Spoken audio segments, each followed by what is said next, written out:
Selama 10 tahun di pelariannya, Sumitro menggunakan banyak nama samaran. Para mahasiswa di Jepang mengenalnya sebagai Sung Kono. Di Jerman dipanggil Sunarto. Di Hong Kong, orang mengenalnya dengan So Mingtao dan So Mingdo. Warga Malaysia mengenalnya Abu Bakar. Ia dipanggil Henry Kusumo atau Henry Tau di Bangkok.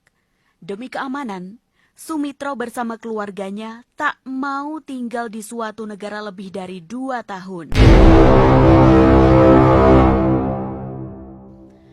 Kisah pelarian Sumitro berakhir setelah terjadi kudeta merayap terhadap Soekarno lewat tragedi 1965 yang juga melibatkan CIA.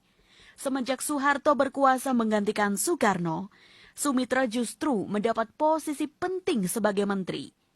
Hal ini bisa dimaklumi karena Sumitro memang berkawan dekat dengan Amerika Serikat. Sedang Soeharto juga berkawan dekat dengan Amerika Serikat. Jurnalis Australia John Pilger menyebutkan bahwa pada November 1967, setelah Soekarno lengser dari kekuasaan, ada konferensi 3 hari yang disponsori Time Life Corporation di Jenewa, Swiss dan dipimpin Rockefeller.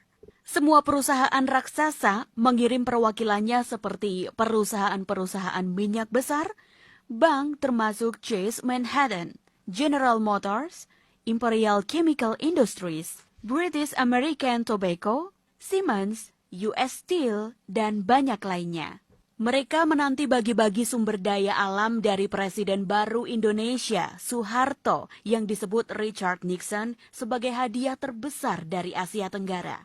Di seberang meja, ekonom pro-AS yang diutus Soeharto menyetujui pengambil alihan perusahaan dari negara mereka sektor per sektor. Freeport mendapat gunung tembaga di Papua Barat. Konsorsium Amerika Serikat Eropa mendapat nikel, dan perusahaan raksasa Alcoa mendapat sebagian besar bauksit Indonesia. Tidak hanya itu, perusahaan-perusahaan Amerika, Jepang, dan Perancis mendapat jatah hutan tropis Sumatera. Sejak itulah, Indonesia seperti dijajah oleh asing. Keluarga Soeharto, termasuk Prabowo, ikut merasakan dampak manis dari aliran kapital miliarder Rockefeller dan teman-temannya. Betapa tidak, ayah Prabowo, Sumitro Joyo Hadikusumo, dipercaya sebagai arsitek pembangunan ekonomi Orde Baru.